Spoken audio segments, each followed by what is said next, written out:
Hello, this is Brooke again. Today is Sunday, January 2nd, January 26th, January 2nd, 2021. 21 Savage. That's what, Red Pill is calling it. 21 Savage. Hope not. Hope not. I'm just going to do a quick lecture, a reading. I don't know. In English, it's not mean the same. They're kind of like synonymous in my native tongue. Have you eaten yet? Chinatown campaign seeks to remind neighbors they are cared for. And this came on the AM New York. I found this rag from December 30th, 2020. People are not even picking them up. I just pick them up just to see what lies is spreading. As I've been counting, I did 2 videos an hour each of all the newspapers I was gathering, and I'm still gathering them. I haven't done the third part. How they are like very meticulous. Every shooting now is being counted and blown out of proportion without any contextualization. So, because, there was, for a second, there was a campaign to defund the NYPD. So now all the police, I understand all the police in the whole country, all these shootings automatically shoot up. I kind of wish I could have saved those papers, but I have too much clutter in my house, And nobody's noticing that. Nobody's noticing that, how petty they are. I was like, oh, 2 shootings. Like, damn, in a city with 20 million people. We're the largest city in the United States. And that don't matter. They don't say how many shootings per capita. They just say we double the shootings from 2019 in 2020. They don't tell you that the NYPD blew up their 2021 fiscal year budget already on overtime. From what? There's no protest. There's no nothing. They just got the budget, and and they already blew up the overtime. Why? Because they're mafia. This is like, bitch, better get my money. That's always the way it is. They are way overfunded. They have a budget that. Okay, let's not get my blood pressure going up. Have you eaten yet? Chinatown campaign seeks to remind neighbors they are cared for. Executive Director of the Chinatown bid, I forgot what that means, bid, I forgot. Wellington Z. Chen is working with Schneps Media to remind the people of Chinatown they're cared for. Chinatown has been in a unique situation for the past 20 years. The historically rich, what about our African American brothers and sisters? More than 400 years? But, okay, 20 years. They're counting every day when it comes to the Chinese. Yeah, because, we were finding out more that Biden and the people who are moving them and Obama, when there was 8 years in the White House, they was concessioning the entire country to China. Is working with Schneps Media to remind the people of Chinatown they are cared for. Chinatown has been in a unique situation for the past 20 years. The historically rich neighborhood has suffered tremendously as a result of the 2 largest tragedies in recent history of the United States: the 9/11 terror attacks and the COVID, SARS, whatever, pandemic. Unfortunately, serving as macabre bookends for all that this lower Manhattan community has survived, the Chinatown info kiosk located on Canal and Baxter Streets stand as a monument to residents a steadfast resilience, while likewise also serving as platform to the ideals they wish to achieve. This was a major gift to help Chinatown because people, including visitors to the 9/11 memorial, couldn't find their way up. This is a welcome center. Chen told AM New York Metro as he pointed out access points to the area and the kiosks large map.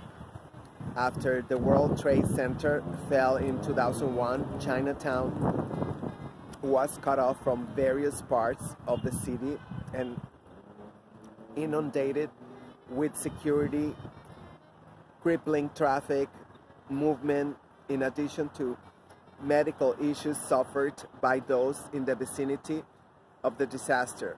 Now, 19 years later, in the wake of another crisis, taken the form of a novel coronavirus pandemic, which is also COVID-19. 19 years. The kiosk has been transformed into a symbol of hope, with words such as peace and joy adorning its outer walls. This gesture is a small part of a bigger plan to reassure a community suffering from a vastly reduced tourism and visitations from the other boroughs, leaving adverse effects on restaurants in the area and strips of metal shutters after metal shutters as business closed. But according to Chen, there is also another issue yet play here. Residents who were raised and educated in Chinatown are leaving their homes in search of greener pastures elsewhere, which prohibits an already hard-hit neighborhood from recovering. If you don't remember where you came from, you are lost. 40% of New Yorkers trace the origin to here. To here? I don't know if that was correctly saying in English, I guess. Alright, to here.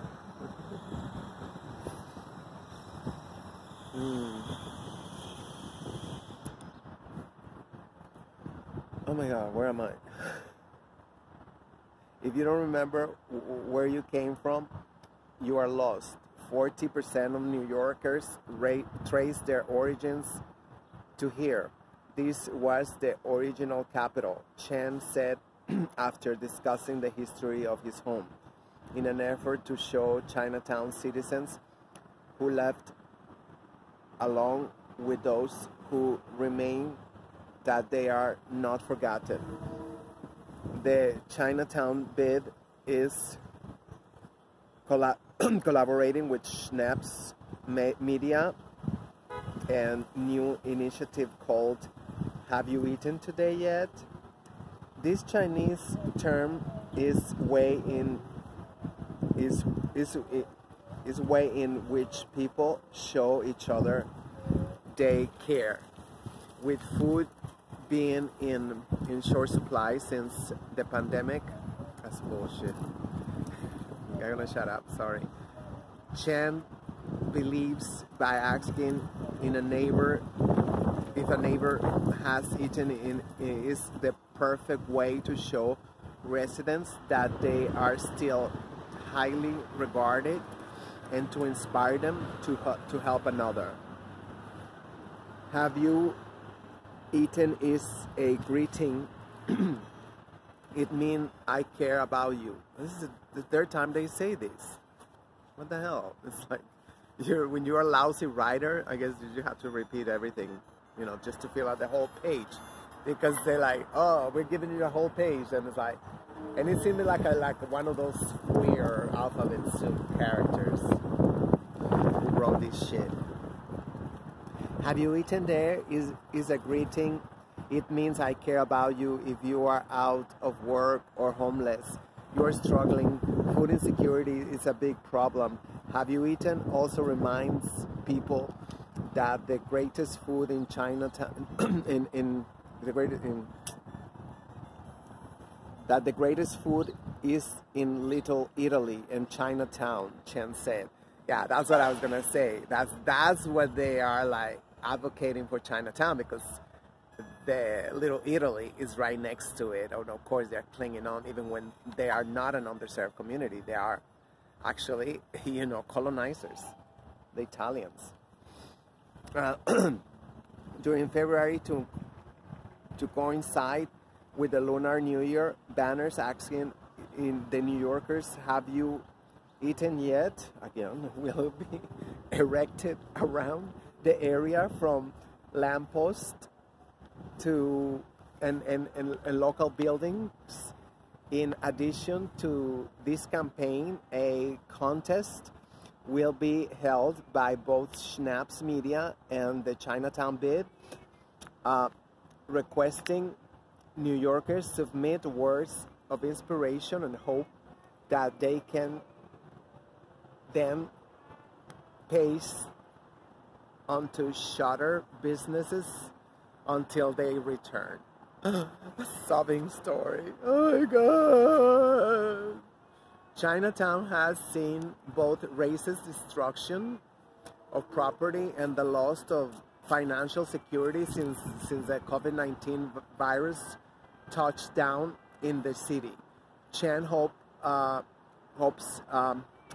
working together on a communal art project after such a hard year will uplift all involved. This is the Can-Do district. The contest is asking what you said to someone who has not eaten. What would you say as a holiday greeting to those who are losing their jobs? It will be a message to all those who have closed to say, hang in there. The message is to be kind of caring, be kind and caring. Be kind to one another, Chen said. As much as the campaign is to remind Chinatown residents that they are not forgotten, Chen reiterated that it is also to call on those who have left the one bustling district by asking them not to forget about Chinatown. So yeah, they got pictures, they got like, you know, yeah, it's one of those biracial, the writer. I don't know if you can see it because I see shadows, I see, it's like, this is the alphabet soup guy. You know, like androgynous, biracial, racial ambiguous, whatever, writer. Yeah. So, I mean, not to mention that it's funny how they kept out the hotline that Letitia James instituted immediately to help them out, you know, the Asians, because they were struggling. They were struggling so much. They got the cover, actually. They got the cover. No, they didn't got the cover. I thought that was the cover. So, let me just take a look. I didn't really look at much of the paper, to tell you the truth. And yeah, this thing gotta come out. Enough is enough. Is enough. Okay, let's see if we don't blow out from there.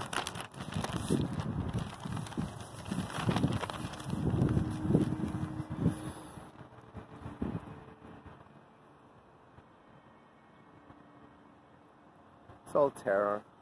Yeah, I'm gonna put this in the, when I make the video, probably, I was gonna say next year, but we're already next year. I gotta look them up because I get tired of holding the phone I have to put them on the floor, and it gotta be enough light. There's been too much cloudiness and stuff, you know, so.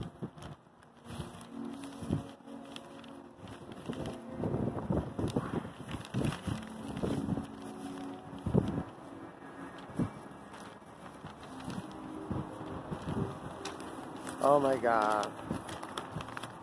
You know, now, listen, you know, how safe is New York City? They're worried about FedEx packages. That should tell you.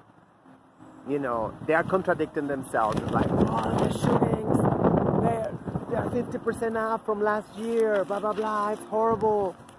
And now they have a whole, you know, article dedicated to, oh, and it's the same androgynous, biracial, ambiguously, whatever. I guess the other one is on vacation because they had a cracker that he used to write, like, you know, and I'm going to show you that 5-6 articles and columns in each paper. On December 22nd, the NYPD 6th Precinct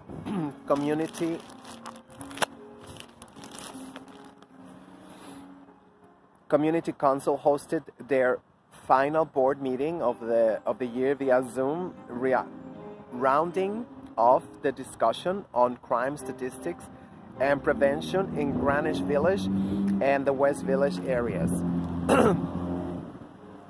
NYPD 6th Precinct commanding chief captains. Oh, serious? I gotta put my gloves on. It's getting too cold. I'm sorry. Oh yeah, you be good for something. Oh. What would you say? NYPD 6th Precinct commanding chief captain Stefan Spataro, yeah, sound gay, was the main speaker of the meeting, and after providing a brief overview of the various issues they face, he highlighted that the biggest matters this month and since the rise of the COVID-19 pandemic has been package theft, with one particular culprit standing out above all others this holiday season. So they're only concerned that this might put a dent on capitalism and consumerism, right?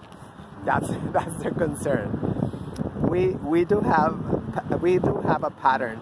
There is a person dressed up as a FedEx employee going in and taking packages out.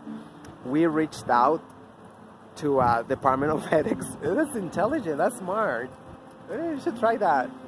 Yeah, I have this application, it's called Neighbors, and people, that's all they're posting all the time. He stole my package, and you don't see shit. Why don't they post a video with that person with the damn packages?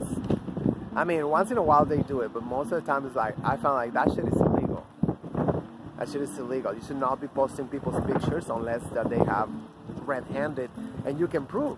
They're smearing people's reputation. It's called Neighbors. You can download it, and then they tell you like around your area, you know, what crime, and that's all it is. It's like, oh, trying to take my packages, whatever. Like, bitch, they're insured. What the fuck you care? I ordered a jacket and never arrived. I didn't pay for that shit. You know, at least I'm not planning to pay for that shit. It was one of those things that you pay $20 a month. I was looking forward because they say it was really, really warm. It was really warm, but you know, this thing is warm. It was 25 bucks. Oh my God. Now the thermos is going to fly too.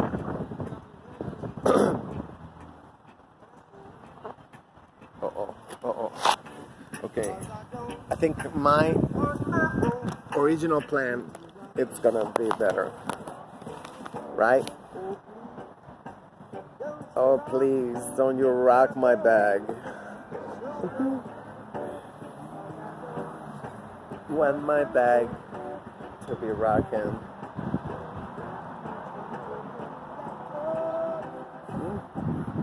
It's not as hot, but I left it open though for a little while. Hey guys, what took you so long? They don't like me. They all flew by. They found out I'm trans.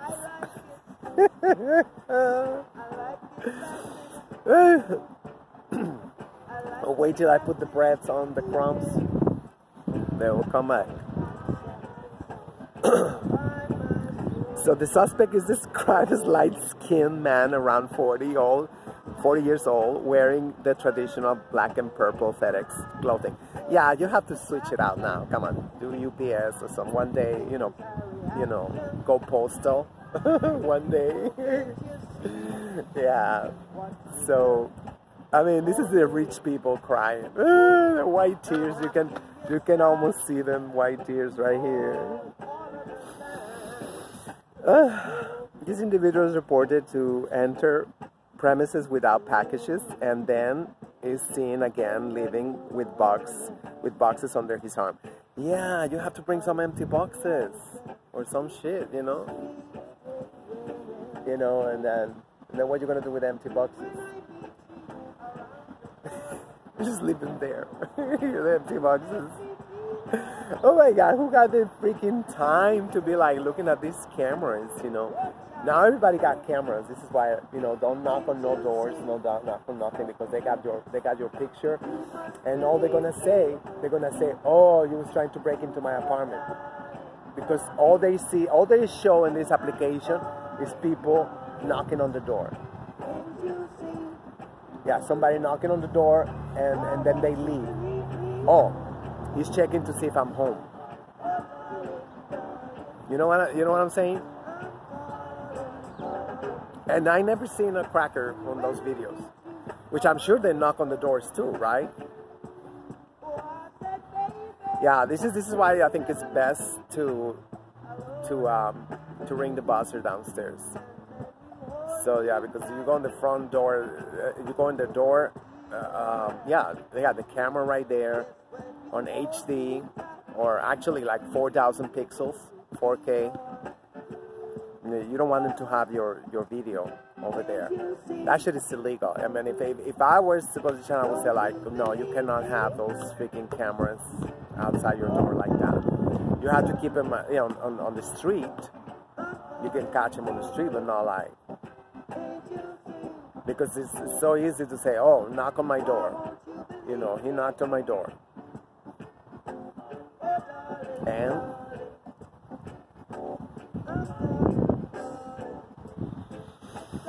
he's going into the vestibule with no packages. He's going in with nothing and coming out with the packages. They keep saying the same shit over and over again. These are the great writers that they got, you know. Due to the holiday season, December is the highest rate.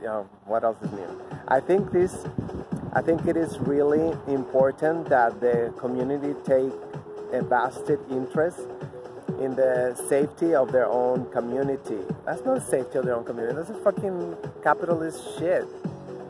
What the fuck are you talking about? That's not safety. People are hungry. They gotta eat. Usually on the last Wednesday of each month, apart from July, on August, the NYPD 6th Precinct Community Council hosts an evening gathering at Our Lady of Pompeii Church. Oh, I know where that shit is at. It's 6th Avenue and West 4th, isn't it? Something like that. Oh, West 6th, something like that. If you are interested in finding out more... Shit, this is like fucking West Village. This is Greenwich Village. What the hell are you talking about? And they wanted, like, these idiots, they think they live like in the suburbs. It's like in my building, you know. This is why I don't want Metro Management to be working in my building no more. And as soon as I get a chance, I'm gonna propose. I'm gonna propose. I say, like, enough is enough. We need to come another managing company and find out what they've been doing. We gotta do an auditing first. We gotta do an auditing of what they've been doing, because they've been there for like 20 years or more. No, like 25 years. You ready? I put it away. So I didn't see you. I'll take it out in a little while. They're so adorable. Oh my god, so yeah, that was it. So I might do Dr. Clark tomorrow. Yeah, like I feel lazy today. I feel just so lazy. I just wanted to read something, you know, like, you know, yeah, but that's what it is, you know, they care so much about Chinatown because Little Italy is right next to it. It's right next to it, and like, come on, why they need Little Italies? They have one right here in the Bronx too. They have a, like, why they need that shit for? It's like all the Jewish community centers. I'm talking about 10-story high buildings. Alright, so I'm just gonna make a video in my native language, and that's it. I'm gonna keep walking. Yeah, I need to buy a battery pack for my iPad because the battery is not even lasting like 2 hours now. Later.